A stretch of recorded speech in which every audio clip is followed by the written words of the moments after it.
अवघड किचकट असलेलं आपलं दररोज फरशी पुसण्याचं काम अगदी सोपं होऊ शकतं। चुटकीसरशी सर्व फरशी साफ होईल।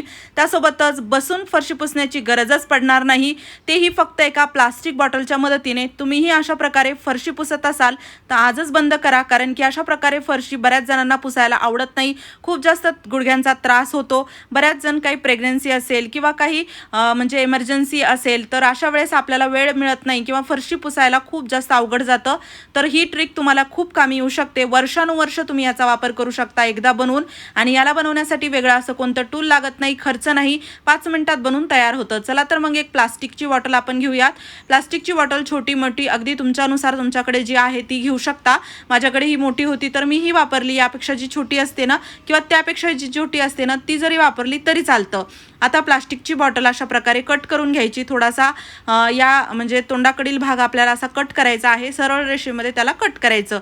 आता यानंतर ना याला पकडायला हँडल होतं, ते देखील मी काढून टाकलं कारण ते आपल्या काही कामाचं नाही। आता आपल्याला याला ना छिद्र पाडायचे आहेत, तर छिद्र पाडण्यासाठी ना इथे काय करू शकता तुम्ही, कात्री गरम करा किंवा एखादा चमचा आहे टोकदार किंवा खिळा आहे किंवा अजून काही तुमच्याकडे सळई आहे, गरम करायची ती गॅसवरती आणि त्याने आपल्याला याला छिद्र पाडायचे आहेत। किंवा सरळ तुम्ही सुई घेतली तरी चालतं, फक्त थोडेसे मोठे इथे आपल्याला छिद्र पाडायचे असतात। तर गोलाकारात सुई फिरवली की मोठं छिद्र देखील सुईने पडतं। तर त्यासाठी ना बघा इथे ना मी असे एक सळईसारखा घेतलेला आहे, त्याला मी गरम करत आहे आणि त्याने याला छिद्र पाडत आहे। प्लास्टिक आहे, लवकर छिद्र पडतं गरम एखादं वस्तू गरम केली की। मी ना मागच्या वेळेस याला बनवलं होतं, तर ते जो काटे चमचा असतो ना त्याच्या एका जे म्हणजे लाईन असते ना त्याला गरम करून यावरती छिद्र पाडले होते। तुमच्यानुसार तुम्ही याला करू शकता किंवा दाभण असेल तुमच्याकडे तर त्याने देखील खूप चांगले छिद्र पडतात।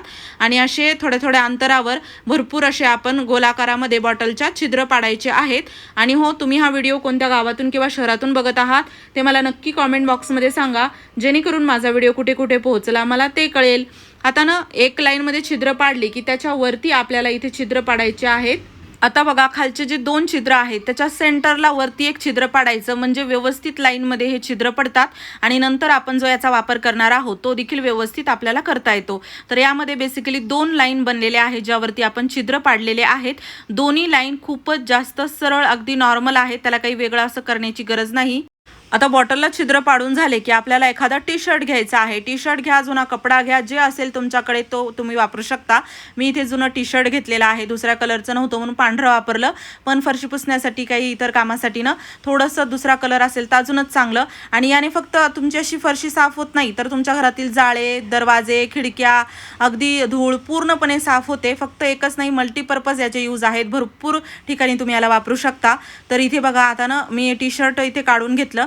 त्यानंतर ना आपल्याला इथे याला कट करायचा आहे, म्हणजे त्याच्या ज्या स्लीव्ज आहेत आणि गळ्याचा जो भाग आहे ना तो कट करायचा, म्हणजे तिथे जॉईंट असतो तो काही आपल्या कामाचा नाही, त्यामुळे तो मी अगोदर कट करून घेतला। त्यानंतर इथे आता सरळ रेषेमध्ये मी याच्या काही पट्ट्या काढणार आहे, जसं की आता तुम्ही बघू शकता अगदी बरोबर याला असं ठेवायचं, म्हणजे खालची वरची पट्टी बरोबर निघते। नाही जरी निघाली तरी चालतं, कमी जास्त झाल्या तरी चालतं, अगदी ढोबळमानाने याला कट केलं तरी चालतं, म्हणजे वेगळं असं मोजमाप घ्यायची गरज नाही, अचूक काही असं बनवायची गरज नाही। या अगोदर तुम्ही असं काही बनवलं नसेल तरी तुम्ही याला बनवू शकता, खूपच सोपं आहे याला बनवणं। आणि त्यासोबतच पैसे तर वाचणारच आहेत, अवघड किचकट काम सोपं होणार आहे आणि भरपूर दिवस याचा तुम्ही फायदा घेऊ शकता। आता इथे ना आता बघू शकता तुम्ही, अगोदर मी जरा छोटीमध्ये पट्टी कट केली, आता थोडी मोठी करत आहे। तसं अगदी तुमच्यानुसार तुम्ही याला छोटं मोठं जरी कट केलं ना तरी चालतं। आणि जसं आता टी शर्टचा आपण याला कट करत आहोत तो गोलाकार आहे, एक कट मी मारत आहे जेणेकरून याला आपल्याला वापरता येईल। आता किती लांबी होत आहे त्यानुसार एक कट मारायचा की 2 ते आपण पुढे बघूयात। त्या अगोदरनं अशा प्रकारे सरळ रेषेमध्ये पूर्ण टी शर्टच्या मी अगोदर पट्ट्या कट करून घेणार आहे, जसे की तुम्ही बघू शकता।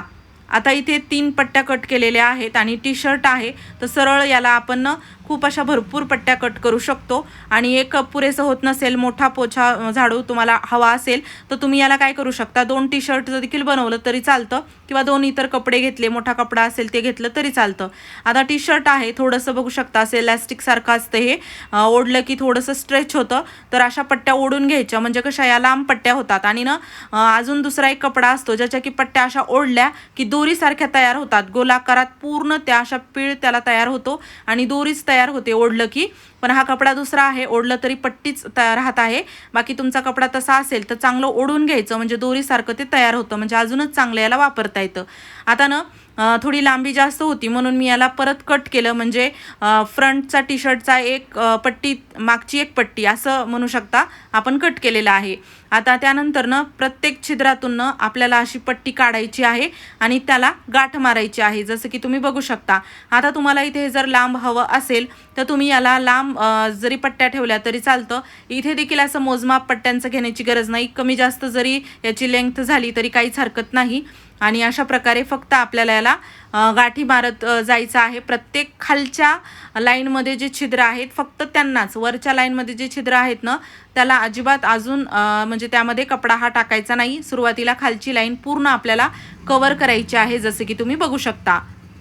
आणि याला सिक्युअर करण्यासाठी 2 गाठी मारायच्या असेल तर मारू शकता, पण टी शर्टची गाठ सहसा निघत नाही, त्यामुळे एक सिंगल गाठ मी मारलेली आहे आणि खूप व्यवस्थित हे बसतं आणि भरपूर दिवस देखील आपण याला वापरू शकतो. आता अशाच प्रकारे एक एक करत मी पुढे पुढे पूर्ण छिद्रातून गाठी घेत आहे. थोडंसं अंतर आपण यासाठीच यामध्ये ठेवलं होतं 2 छिद्रामध्ये, कारण की जेव्हा आपण ही गाठ मारतो ना तर त्यावेळेस बघा तिथे स्पेस राहतो आहे आणि दुसऱ्या गाठीला तिथे जागा मिळत आहे, म्हणजे असं एकावरती एक येत नाही हे आणि जागाही मोकळी अशी दिसत नाही, म्हणजे परफेक्ट असं आपण छिद्र पाडून या कपड्याला यावरती असं बांधू शकतो. आता बघा, आता वरची लाईन जी आहे ना छिद्र पाडलेली त्याला कसं आपण वापरू शकतो, तर 2 जे छिद्र आहेत त्यामध्ये वर एक छिद्र आपण पाडलं होतं, तर अशा प्रकारे खालच्या 2 गाठी साईडला करायच्या आणि मधून त्या वरच्या गोलाकारात कपडा टाकून खाली गाठ मारायची, म्हणजे जो थोडाफार गॅप असतो ना तो पूर्ण भरून निघतो आणि भरगच्च हे असं आपण याला बनवू शकतो आणि व्यवस्थित दिसायलाही दिसतं. त्यामुळे नक्की अशा प्रकारे तुम्ही बनवा. आणि हो, तुम्ही हा व्हिडिओ कोणत्या गावातून किंवा शहरातून बघत आहात ते मला नक्की कॉमेंट बॉक्समध्ये सांगा, जेणेकरून माझा व्हिडिओ कुठे कुठे पोहोचला मला ते कळेल. यानंतर बघा, आता पूर्ण मी गोलाकार याला असंच भरून घेणार आहे. वरच्या छिद्रातून पूर्ण पट्ट्या मी काढून घेतलेल्या आहेत आणि एका टी शर्टमध्ये ह्या पूर्ण अशा पट्ट्या भरलेल्या आहेत. थोडा पण कपडा शिल्लक राहिलेला नाही. गळ्याचा आणि स्लीवचा जो आपण काढला होता काय तो फक्त तेवढाच निघाला. आता माझ्याकडे इथे वायपरची दांडी आहे. लाकडी दांडी जर असेल ना तर परफेक्ट या बॉटलमध्ये ही बसते. ही जी प्लास्टिकची दांडी होती, म्हणजे ही स्टीलची ही दांडी आहे, तर ही थोडी बसत नाही, छोटी होती, म्हणून कपडा बांधून मी याला बसवलं. आता बघा, घरामधील जाळे असतील ना तर खूप सहज आपण याने जाळे काढू शकतो. जिथे उंचावर आपला हात पोहोचत नाही तिथे साफसफाईसाठी याला वापरता येतं. आणि अशी काही डिझाईन केलेली असते तर खूप धूळ बसते तर ती धूळ निघते. काही फ्रेम्स असतील, काही असे म्हणजे काही वस्तू असतील, दरवाजे खिडक्या, धूळ साफ करायची असेल, पुसून घ्यायचं असेल तर सहज निघतं. त्यासोबतच फरशी पुसायला तर आपण याला वापरणारच आहोत, कारण की काय होतं बघा, घरामध्ये असे कानेकोपरे असतात, वस्तू ठेवलेल्या असतात, तर त्याखाली आपला हात जात नाही, अगदी बसून बसून पुसावं लागतं. पण या आपण बनवलेल्या घरगुती उपायाने बनवलेल्या घरगुती पोछाने खूप छान आपली फरशी साफ होते. कानाकोपऱ्यात बघू शकता, 1 रुपया खर्च न करता प्लास्टिकच्या बॉटलचा वापर करून आपण किती छान पोछा बनवलेला आहे, जो की मार्केटमध्ये खूप महाग मिळतो. तुम्ही पण बनवा आणि आवडला असेल जास्तीत जास्त व्हिडिओला तुमच्या मित्रपरिवारासोबत शेअर करा. चॅनलवरती नवीन असाल तर सबस्क्राईब करायला विसरू नका. काही प्रश्न असतील तर कॉमेंटमध्ये विचारा. धन्यवाद.